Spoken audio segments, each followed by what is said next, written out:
आप भी बन सकते हैं जो बनने के बारे में सोचते हैं। बस इन बातों को दिल और दिमाग में उतार लें। जो हो चुका उसकी परवाह करना बंद करो। कुछ नया सोचो, नया करो और आगे बढ़ो। जो हो चुका अगर उसी में उलझे रहोगे तो आपका आज खराब हो जाएगा। मेरी इस बात को आप हल्के में ना लें। आप इतने समझदार हैं कि आप मेरी इस बात को अच्छे से समझ सकते हैं। अगर आप वाकई पीछे घटने वाली घटनाओं को दिन रात अपने दिल और दिमाग में दोहराते रहेंगे तो आगे कुछ नया करने का निर्णय नहीं ले पाएंगे। जानते हैं ऐसा क्यों होता है? ऐसा इसलिए होता है कि आपका दिमाग जब बुरी घटनाओं विचार से भरे होते हैं तो ये अच्छे और प्रेरक विचार पैदा नहीं कर पाते और आप हर काम में असफल हो जाते हैं। इसलिए मेरी मानिए, जो हो चुका उसे भूलकर एक नई शुरुआत करें। मान लीजिए एक कमरे में किताबों को एक विशाल ढेर लगा दिया जाए और आपको एक विशेष किताब का नाम बताया जाए और उस किताब को उस कमरे में लगे विशाल ढेर में से ढूंढ कर लाने को कहा जाए तो आपको कितना समय लगेगा? मुझे लगता है आपको बहुत समय लग जाएगा, है ना? उन्हीं किताबों को तरीके से बुक शेल्फ में रख दिया जाए तो आपको उस विशेष नाम वाली किताब को ढूंढने में बहुत ही कम समय लगेगा। मेरी इस बात से आप सहमत हैं या नहीं? मुझे लगता है आप सहमत हैं। जिस तरह से किताबों की ढेर से कमरा भरा है, ठीक उसी तरह से हमारा दिमाग विचारों के ढेर से भरा हुआ है। जब हम निराश और दुखी होते हैं तो सही विचार और सही फैसले का सामने लाने में हमारा दिमाग असफल हो जाता है और हमें उस निराशा और दुख से बाहर आने में बहुत समय लग जाता है और इस तरह समय की बर्बादी से हम हमेशा पीछे ही रह जाते हैं। अगर आप अपने विचारों के ढेर को तरीके से बुक शेल्फ की तरह दिमाग में रखें तो किसी भी परेशानी में हमारा दिमाग सही विचार और फैसले सही समय पर हमारे सामने लाकर रख देगा। ऐसा करने का सिर्फ एक तरीका है, बस आप हर सुबह मेडिटेशन करना शुरू करो, क्योंकि मेडिटेशन में भी पावर है जो आपको अंदर से कुछ कर गुजरने की ताकत देती है। आपके दिमाग में चलने वाले उथल पुथल को शांत करती है और सही रास्ता दिखाती है और सही निर्णय लेने की क्षमता पैदा करती है। आपको जागना होगा और इस भ्रम को मिटाना होगा कि तुम कमज़ोर हो, तुम कभी न मरने वाली आत्मा हो। तत्व तुम्हारा सेवक है, उस तुम तत्व के सेवक नहीं हो। यदि आपकी परिस्थितियों पर अच्छी पकड़ है तो जहर उगलने वाला भी आपका कुछ नहीं बिगाड़ सकता। शिक्षा क्या है? क्या ये किताबों से मिलने वाली विद्या है? नहीं। क्या ये नाना प्रकार का ज्ञान है? नहीं, ये भी नहीं। जिस संयम के द्वारा इच्छा शक्ति का प्रवाह और विकास वश में लाया जाता है और वे फलदायक होता है, वे शिक्षा कहलाती है। अगर आप अपने जीवन और सफलता की डोर किसी और की उम्मीद पर छोड़ दिए हैं तो ये जीवन की सबसे बड़ी भूल है। भगवान ने आपको अपनी बुद्धि और विवेक दिए हैं ताकि आप खुद पर भरोसा रखकर आगे बढ़ें और सफलता हासिल करें। अगर आप खुद पर और अपनी योग्यता पर विश्वास रखते हैं तो आज नहीं तो कल आपको सफलता ज़रूर मिलेगी। यदि आप अपनी सफलता की उम्मीद दूसरों से लगा रखे हैं तो आप असफल होने के लिए तैयार भी रहें। मैं ये नहीं कहती कि आप किसी चीज़ से उम्मीद ना रखें, बल्कि मैं इस बात पर जोर दे रही हूँ कि आप किसी भी चीज़ से उतनी उम्मीद रखें जितनी टूटने पर भी आप मजबूती के साथ खड़े रहें और एक बार फिर नई शुरुआत कर सकें।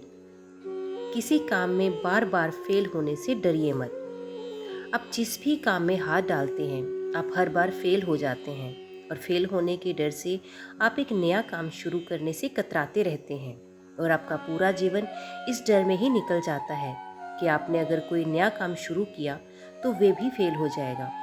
मैं आपको विश्वास दिलाना चाहूँगी कि आप हर हार मानने की बजाय हर काम को सही तरह से करने का निर्णय लें और तब तक करते रहें जब तक आपकी सांस चलती रहे। अगर आप इस तरह का निर्णय ले लेते हैं तो आप हारने के बाद भी एक विजेता कहलाते हैं। वे विजेता जो कभी हार नहीं मानता, पूरा जीवन जीतने में लगा देता है।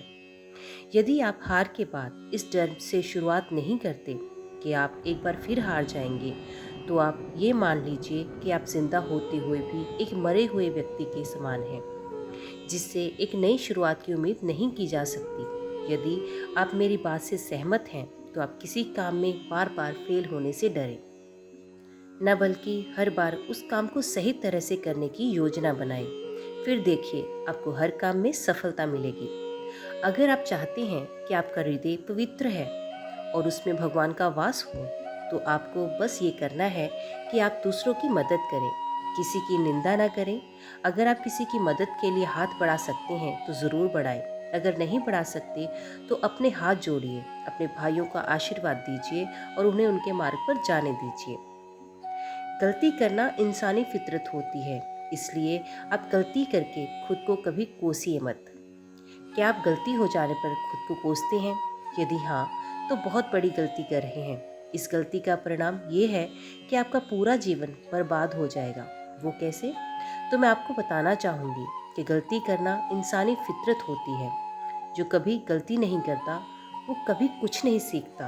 इसलिए आप गलती होने पर खुद को कोसने की बजाय आप अपनी गलती से सीख लेकर अपने जीवन को एक नई दिशा देने का प्रयास करें। आपका जीवन नए नए अनुभव के साथ आगे बढ़ेगा और आप जीवन के हर क्षेत्र में सफल होंगे। हम इतने नासमझ हो जाते हैं कि हम ऐसी ऐसी चीज़ों पर अपना समय और ऊर्जा बर्बाद करने लगते हैं जिस पर हमारा कोई हक ही नहीं होता और हमारे नियंत्रण से बाहर होता है। अब आप सोचिए, यदि इसी तरह से बेफजूल चीज़ों पर अपना समय और ऊर्जा बर्बाद करेंगे तो क्या आप सफल हो पाएंगे? नहीं ना। इसलिए आज आप ये संकल्प लें कि आप उन चीज़ों पर अपना समय और ऊर्जा बर्बाद नहीं करेंगे जो आपके हक में ना हो और आपके नियंत्रण से बाहर हो। आप अपना समय और ऊर्जा उस चीज़ को करने में लगाएं जो आपको आपके लक्ष्य तक पहुंचने में मदद करे। इस धरती पर राय और बुद्धि देने वालों की कमी नहीं है। आपको कदम कदम पर सिखाने वाले मिल जाएंगे। पर मेरी इस बात को याद रखना, वे जब भी आपको कोई राय देंगे तो ऐसा नहीं है कि उनकी राय सही हो, इसलिए आप उनकी सुने, पर करें वही जो आपका मन कहे। वरना बाद में आपको इसी बात का पछतावा होगा कि काश मैंने अपने मन की सुनी होती। तो ऐसा नहीं होता। मैं ये नहीं कहती कि आप किसी की ना सुने। आप उन्हीं लोगों को ध्यान से सुने जो उस क्षेत्र में सफल हैं, जिस क्षेत्र में आप सफल होना चाहते हैं।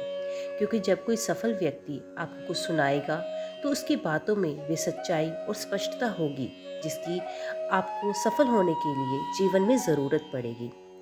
अगर ऊपर बताए गए सभी विचारों को आप अच्छे से सुन रहे हैं और उन्हें आत्मसात कर लिए हैं तो सफलता के रास्ते में आने वाली कठिनाइयाँ कम हो जाएंगी और आप जोश के साथ आगे बढ़ते जाएंगे। ये मेरा आपसे वादा है।